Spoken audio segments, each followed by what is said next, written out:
Na revijalni nogometni tekmi v Slovenski Bistrici smo letos videli tudi dobrodelno noto, kajti nogometni vratar nogometnega kluba Maribor Ažbej Jug je za dražbo podaril svoje rokavice, Marko Tavares pa svoj nogometni dres.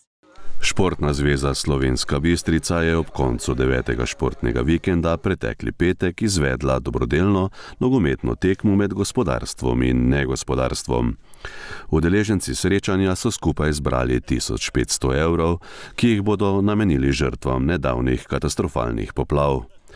Pred tekmo na obnovljenem igrišču z umetno travo so izvedli tudi dražbo dresa legendarnega bivšega nogometaša Maribora Markosa Tavaresa in rokavic vratarja nogometnega kluba Maribor Ažbeta Juga.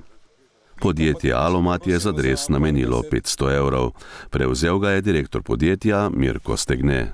Ko sem prišel v Slovenijo, sem dobil dosti ljubezen, dosti stvari in zaradi tega tudi imam, če lahko rečem, dolžnost, da tudi vračam vse, kaj Slovenija meni je dala. Tudi podjetje Aluminium KTM je prispevalo 500 evrov. Rokavice vratarja Juga je prevzel direktor podjetja Roman Stegne. Preko agencije Proelium smo organizirali, da Marko Tavares in jaz podarimo nekaj, da lahko pomagamo v tej katastrofi, kaj se je zgodila v Sloveniji, in seveda, da razveselimo ljudi, ker si ne znam predstavljati, kaj se zdaj čutijo, kaj so vse izgubili, in seveda, če imaš priložnost, da pomagaš na nek način, seveda se odzoveš takoj, ker vemo, da mi športniki lahko vplivamo oziroma pomagamo, zato je bilo povabilo seveda super. Revijalne tekme se je udeležil tudi mednarodni sodnik Slavko Vinčič, ki je pravico delil v prvem polčasu, drugi del tekme pa je sodil Janko Simonič. Ja, mislim, da imam danes večjo tremo, ko sem imel par dni nazaj, in mi pa je velika čast in zadovoljstvo, da sem se lahko odzval temu povabilu tukaj in otvoritvi novega igrišča v Bistrici. Med odmorom smo pred kamero studia Bistrica povabili selektorja obeh ekip. Dobili smo 2 gola po naših napakah v obrambi, tako da moramo strniti obrambo bolj organizirano in potrpežljivo biti v napadu, in potem bo tudi plod tega gol. Tako da smo optimisti in gremo v drugi polčas optimistično in z navdihom. Mi bomo igrali korektno tekmo do konca in upam, da bomo zmagali, in če bo prišlo do bilo kakšne druge rezultata, bomo tudi bojni zadovoljni. Želim pa, da ne bi prišlo do nekih poškodb in da bi ta tradicija še trajala. Čeprav je bilo v ospredju druženje, povejmo, da je ekipa gospodarstva zmagala 4-1.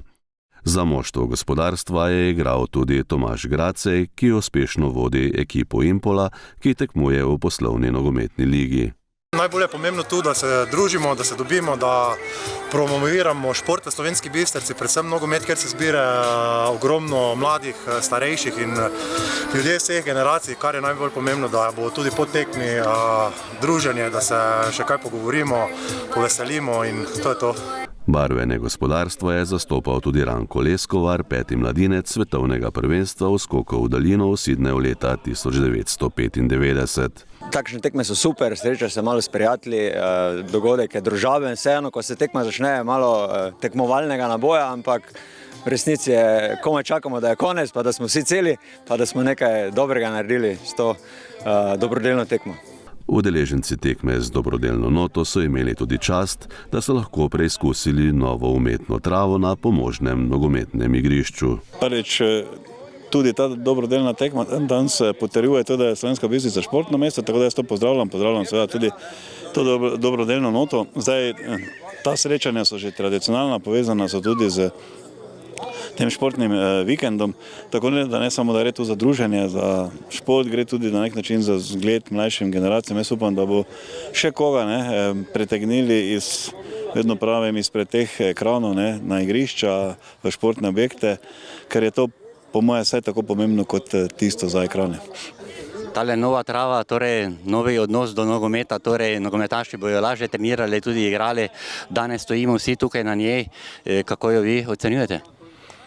No, zdaj, kar se tiče kvalitete, bojo ocenili nogometaši, sicer pa gre za to, da gre za konstantno obnavljanje in vlaganje v ta športni park v Slovenski Bistrici, ki je res edinstven, pa ne samo v našem okolju, ampak jaz mislim, da je kar edinstven v Sloveniji in to tudi vsi priznavajo. Tudi gosti, ki so danes bili tu, se niso mogli skoraj načuditi temu kompleksu športnih objektov, ki so tu in seveda jaz upam, da bomo lahko s tem tudi nadaljevali. Govorim se o tem, da nam bo pač tudi sistemsko financiranje, recimo občino omogočilo, da bomo lahko tudi na športnem področju še naprej vlagali v objekte, da bomo lahko pravzaprav zdržavali njihov nivo in še nekaj dodali.